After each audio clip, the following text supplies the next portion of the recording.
Well, good morning. Happy day 3 of Vlogmas. Today is Saturday, and we have a little something special planned this morning.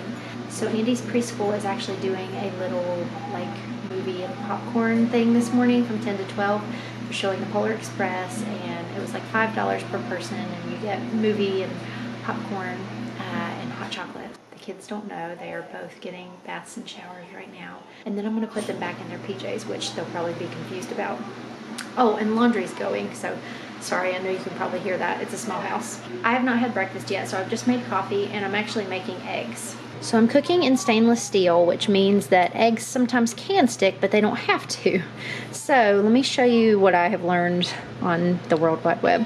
If you just get some water on your hands and then fling water in, you see how it's beating up? If the water were sizzling, it wouldn't be ready to put the egg in yet, but because it's beating up, that means I can go ahead and put in my butter and then crack my eggs in the pan, and they should come out at least fairly clean. Okay, so truth be told, my pan was a little too hot here, and you can see that I've got quite a bit of smoke going on. But I ended up turning that down. I turned the exhaust fan on, and the eggs actually came out really nice. I put some Swiss cheese on top, which is probably my favorite way to eat fried eggs. Pan got a little hot, so the edges are a little crispy. Is but that breakfast? It is. You don't have to eat it if you don't want to. Yeah, that snack was big. You know when you really got something planned and then you just forget certain details? So we were planning to go do this thing of seeing the Polar Express and having the popcorn and the hot chocolate, and you go in your PJs. So I got everybody's baths done. I got them in their PJs and ready to go out the door. And I'm getting my breakfast together because I hadn't eaten. So I said, let me get my breakfast and coffee. You guys go buckle up. And then Abram comes back in and says, Andy doesn't have a car seat. We had a casualty the evening of Thanksgiving, and the car seat had to be cleaned.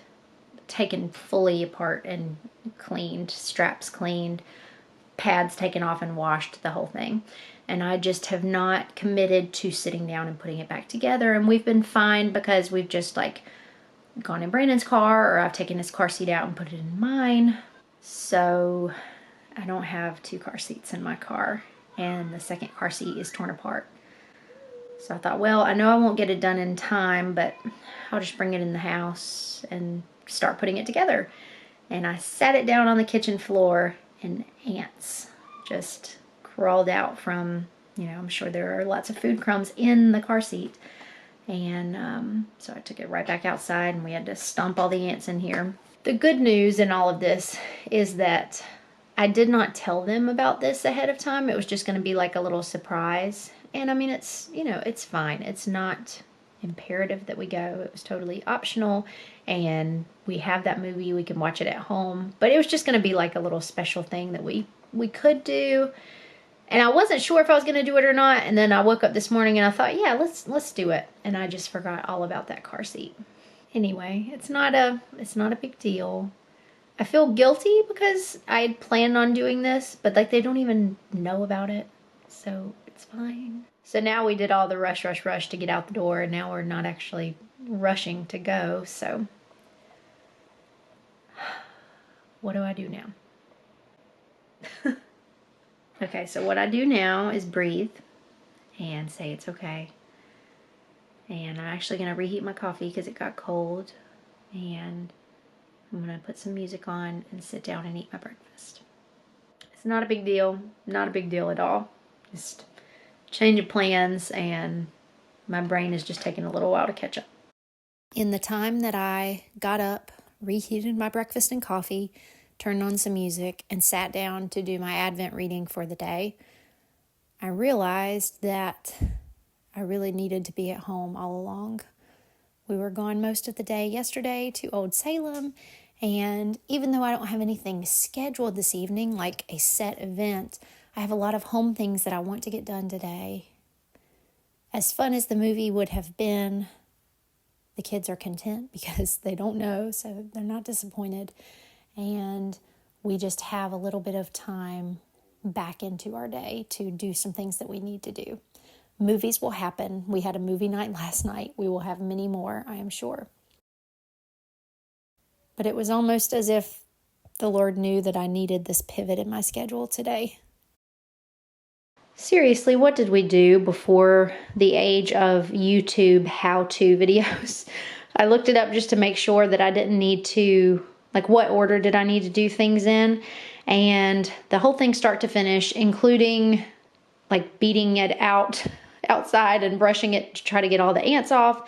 And then I brought it inside and did like a hot hair dryer to try to coax the rest of them out, and then putting this all together. I mean, it maybe took me 30 minutes start to finish. It made me think of two things. The first being, what did we do before YouTube, you know, when we needed to find things out, because so many things now you can just look up a how-to video.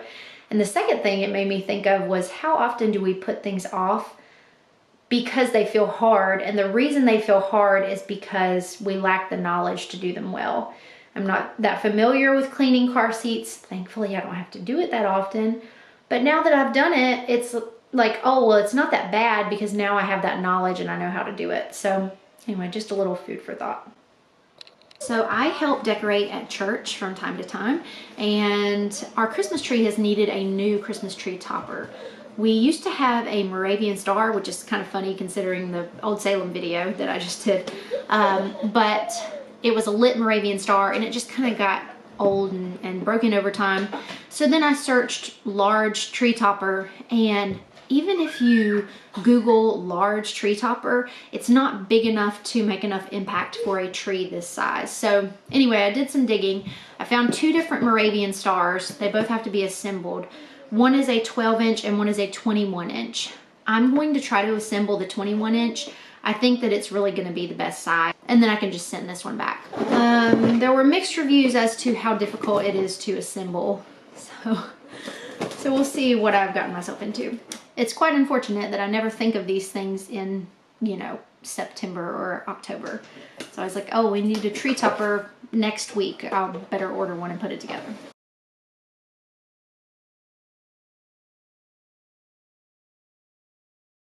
All right, so I have it put together. I do think the size is really good. My one thing is it's advertised as like a hanging one, and if it's not hanging, the bulb touches the plastic.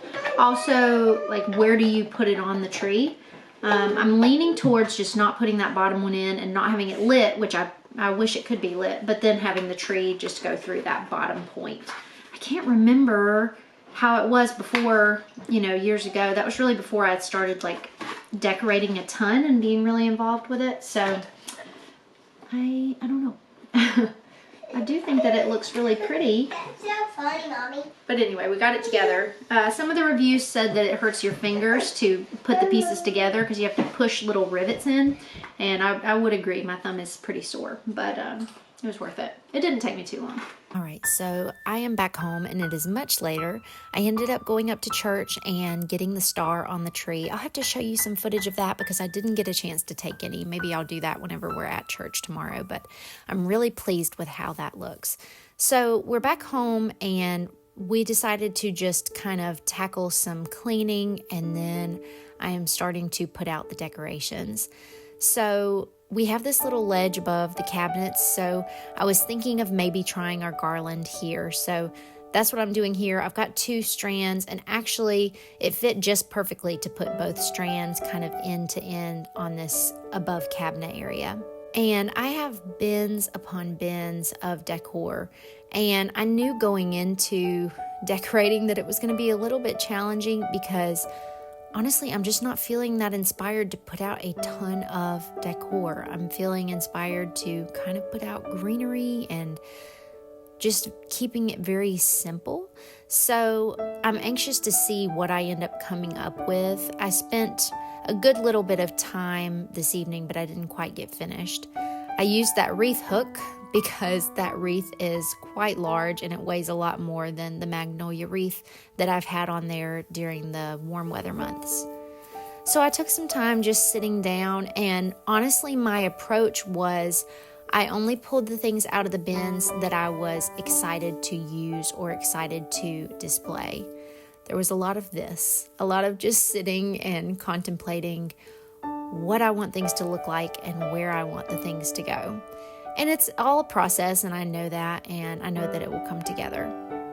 So I have these shelves and I wanted to kind of rearrange them a little bit. While I was up there getting ready to dust that, I noticed how the chandelier needed a good dusting. So I just went over everything and then I kind of started playing and rearranging.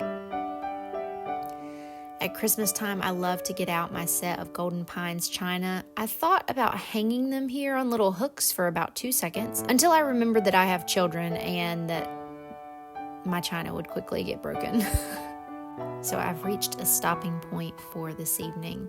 I've got my china out, I added some greenery, and then some of those little touches that are my favorite things that I was excited to display, I put those here.